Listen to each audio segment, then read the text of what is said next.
Dylan Cease is off the board in free agency, and he cost the Blue Jays a lot of money.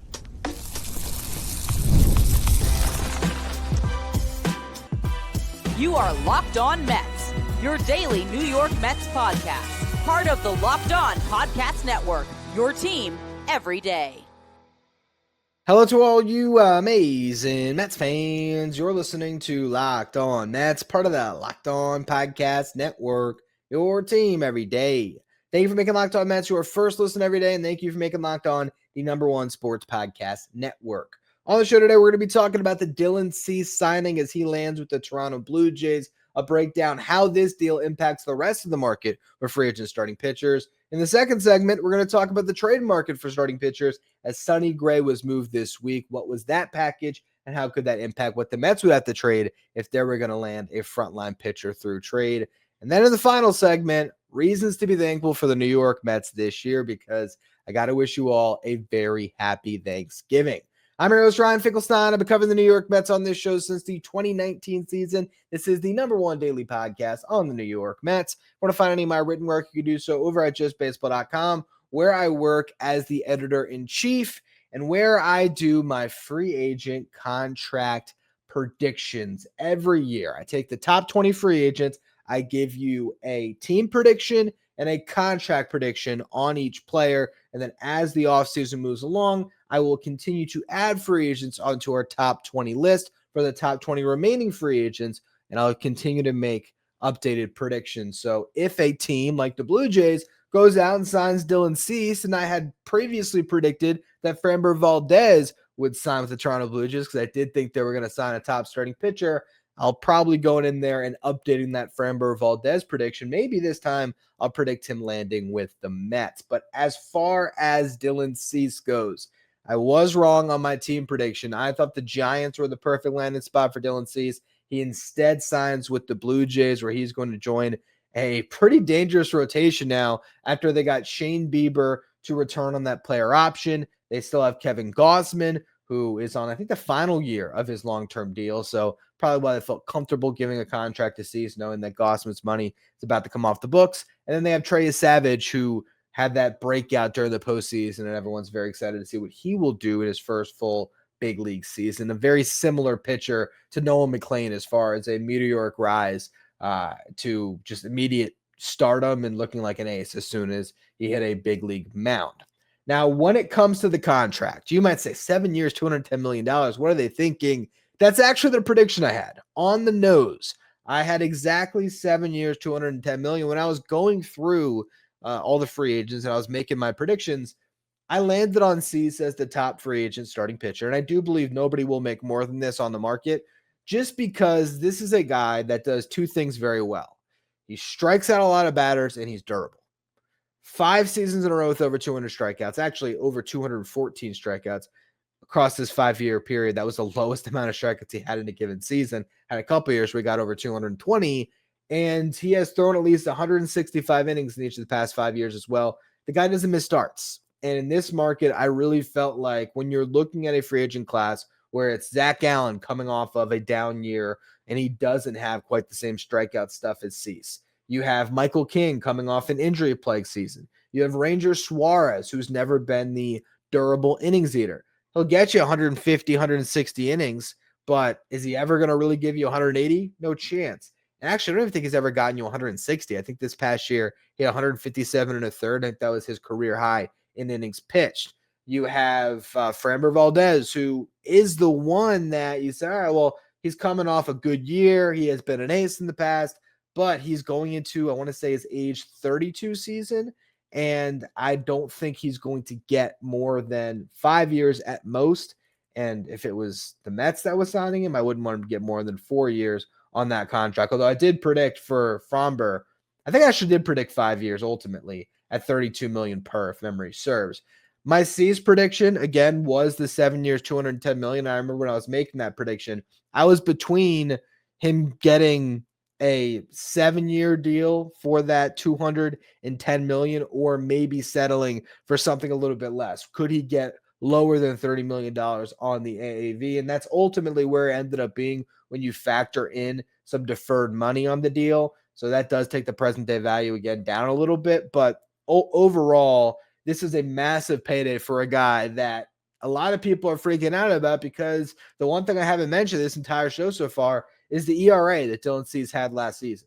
And it was 4.55. You look at the past 5 years, it was a 3.91 ERA. I believe that was 2021. 2022, he nearly won a Cy Young. Justin Verlander beat him out, but he had a 2.20 ERA.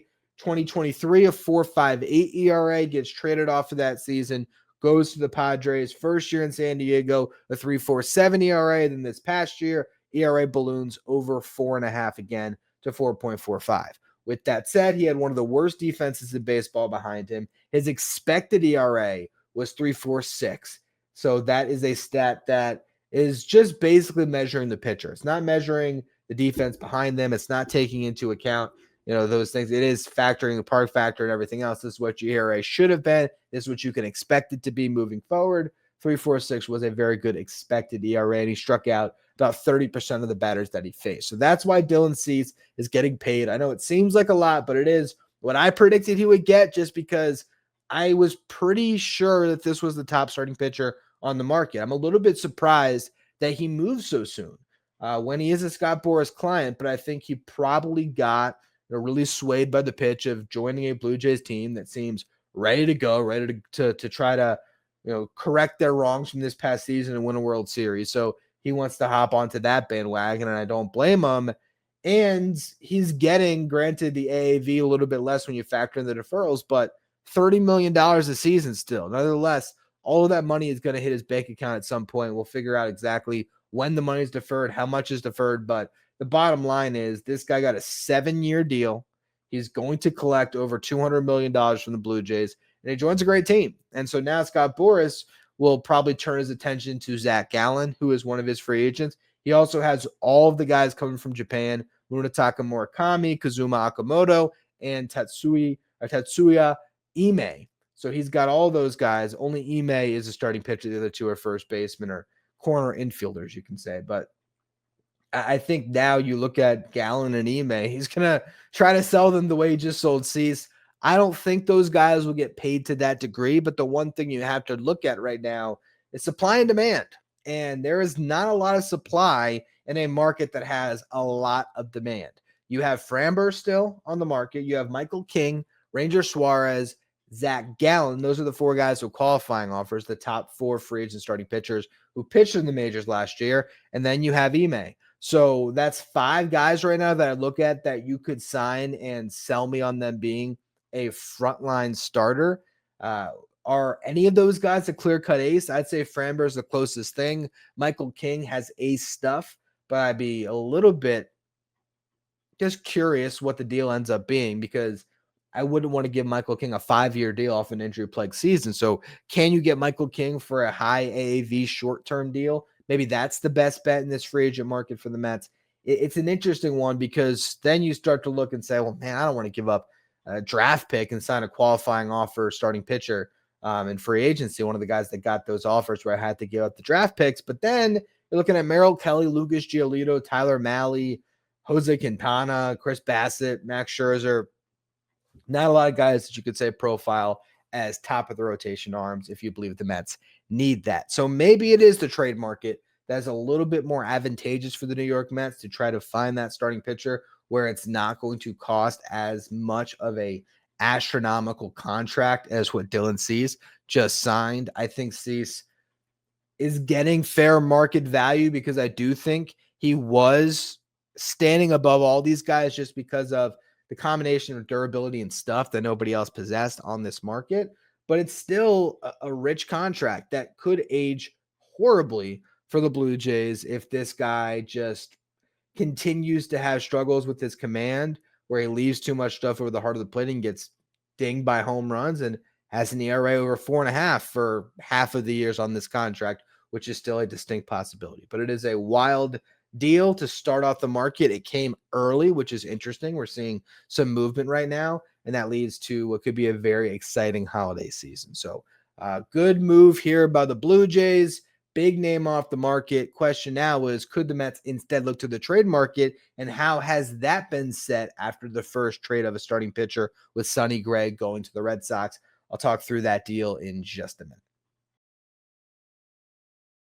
Today's episode is brought to you by FanDuel. The NBA is back, and there's no better place to get in on the action than FanDuel, the official sports betting partner of the NBA. Even if you missed the start of the game or you want to ride the hot hand, FanDuel has live bets on everything from who will score next to fourth quarter comebacks. Plus, you can even combine your live bets in a same game parlay for a shot at a bigger payout.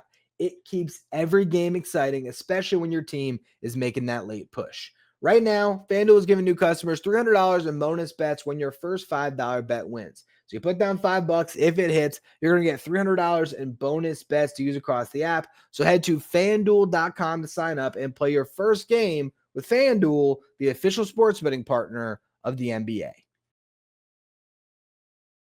If you're watching on YouTube, do me a favor and hit that subscribe button. Help us get to our next goal, which is now 16 million, because we hit 15 million yesterday, or maybe today. I just checked right now. Super thankful for all of you for helping us get to that number. That was the goal for this year, and we got there by Thanksgiving. I really do appreciate you all who have tuned in throughout the 2025 season and now the off season.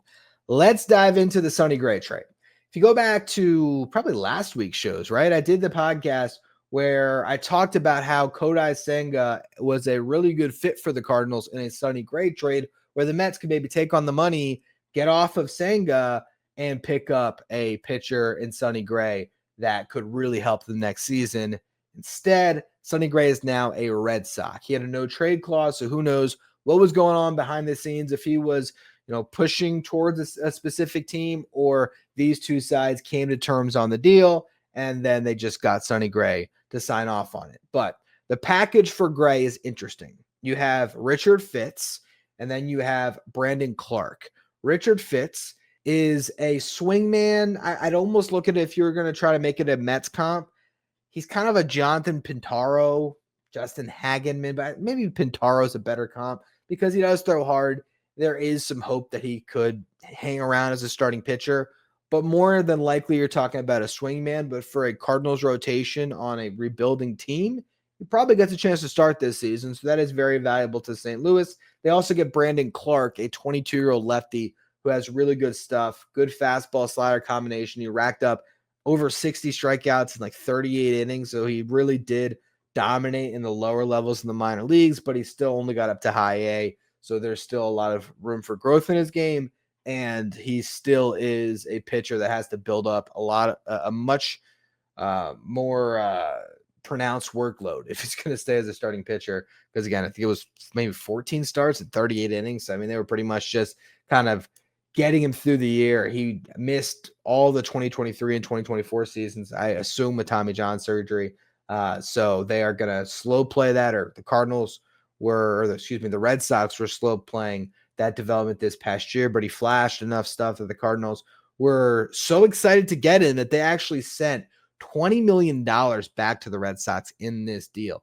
This is why I thought Sonny Gray was a good fit for the Mets, because they could send $14 million in salary for the upcoming season and $28 million overall to St. Louis to offset Sonny Gray's contract a little bit.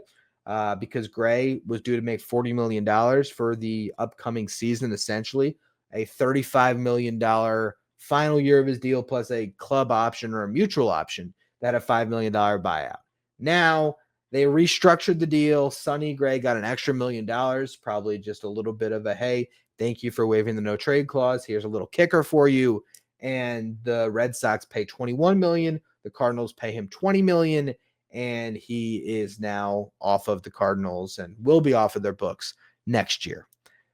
When you think about how that could impact the trade market, prospect-wise, again, this was not the steepest of asks for Sonny Gray, an exciting pitching prospect and a big league-ready arm that probably profiles as a long man. Like, that's how I would describe this trade.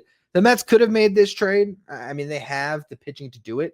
If they were to put any of their top end starting pitching prospects, I'm talking about the very top. I'm talking about they put like a Jonathan Santucci on the table. I think that alone would have been better than this package. Like one arm for Gray and you have the cash difference. I think that's probably a better package. So maybe the Mets were never in here. Maybe the Mets did want to trade where they sent Senga the other way and the Cardinals didn't want that. Regardless, seems like the Mets obviously are going to have to fill that role elsewhere. They'll have to find another pitcher on the trade market from a different team.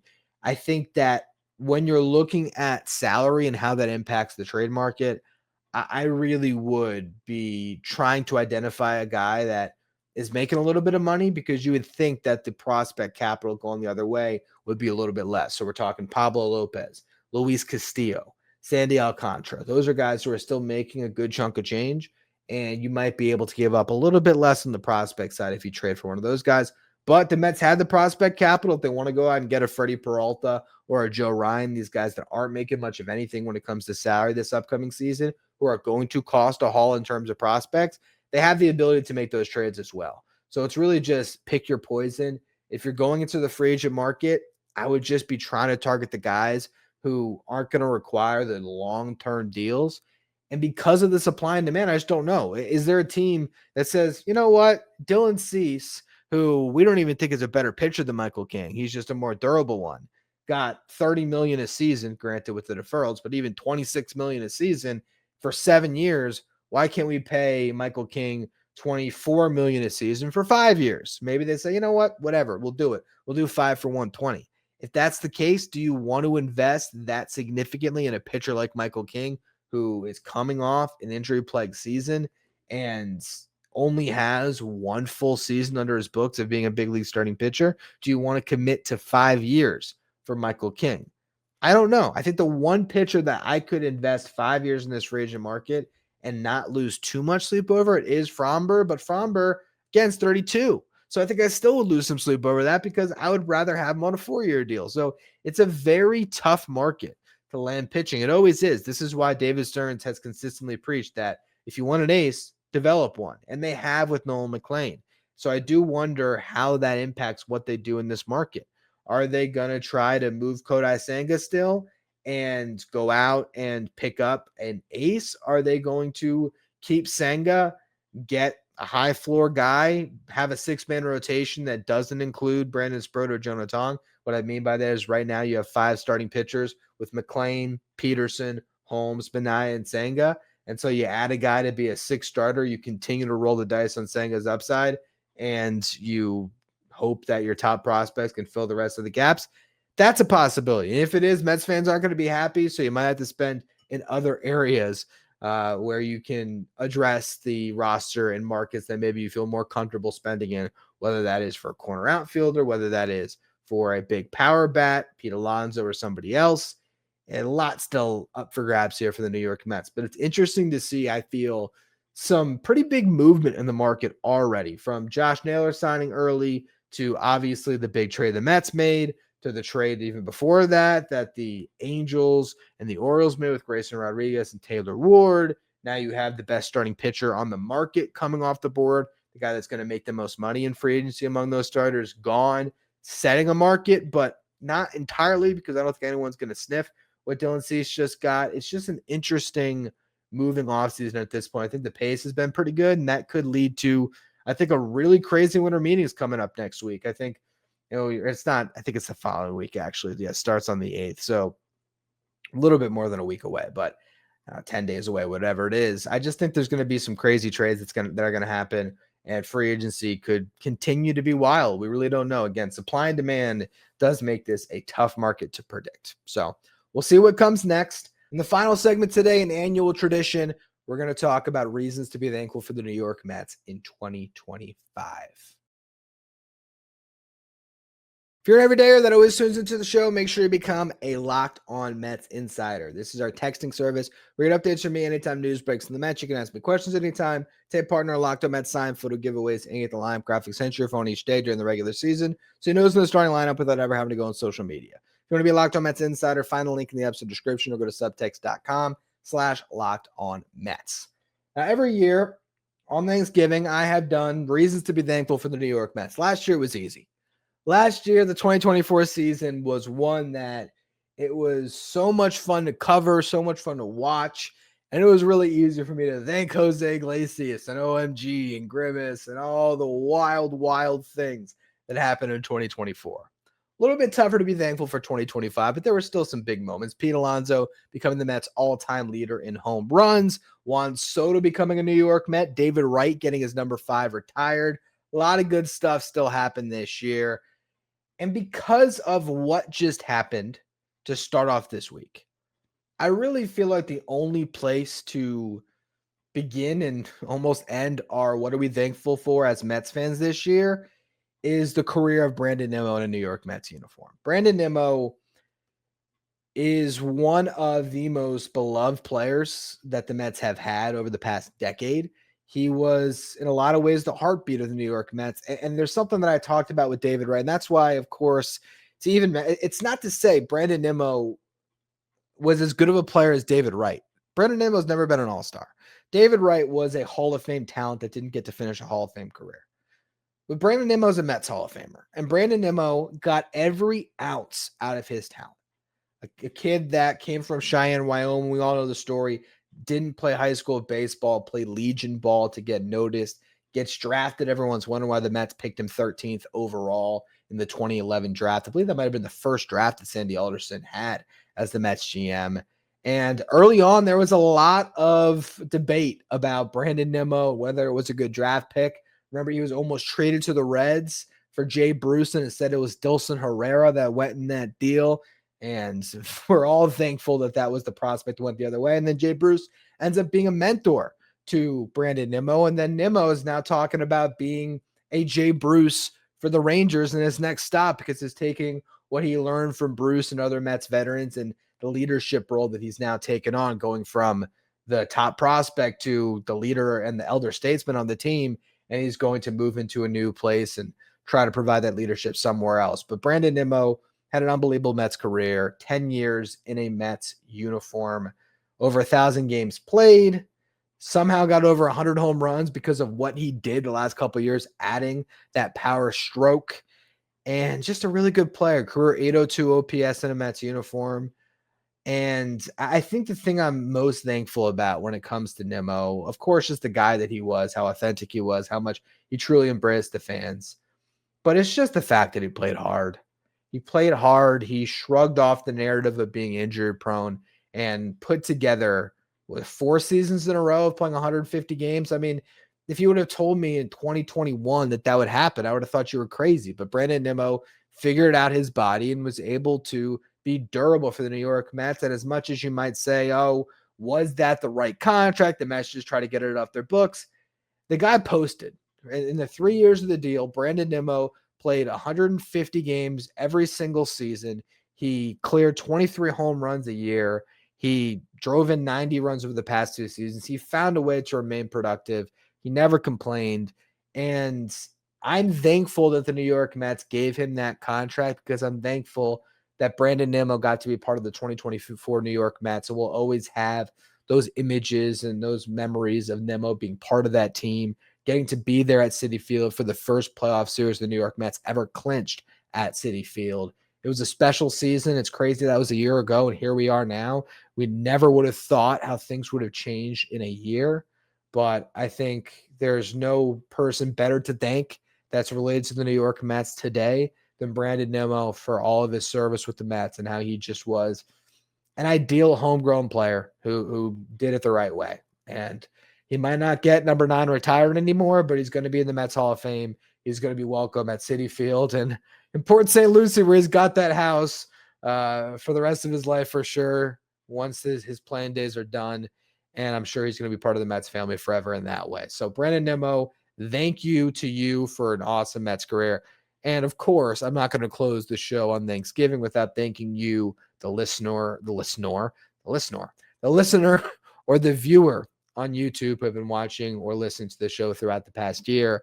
It's funny because every year in the past, I've set these big goals. Like, it was one year, the goal was to get to 1 million downloads on the audio side. And then it was, let me get to 1 million downloads on or views on YouTube. And I remember the year that we did that for the first time, it was, I want to say 2023, because I got my wisdom teeth out. Like, it was after Christmas, before New Year's, then my wisdom teeth had to come out, like emergency wisdom tooth operation.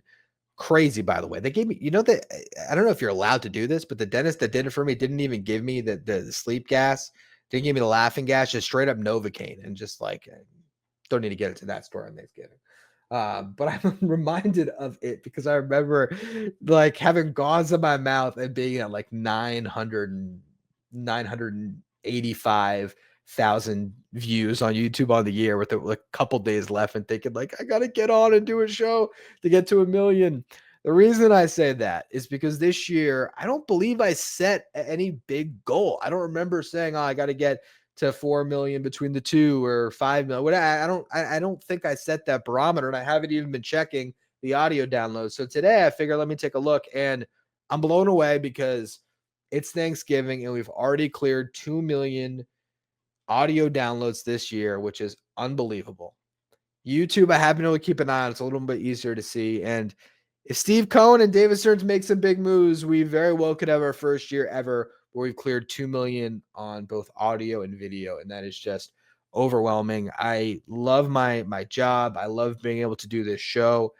It's so awesome to be able to have this platform and have something that I love doing every single day that people are consuming and enjoying as well. And every time that I hear from a listener that tells me, I listen to you every day when I walk my dog, drive my kids to school. All of us are listening in the car.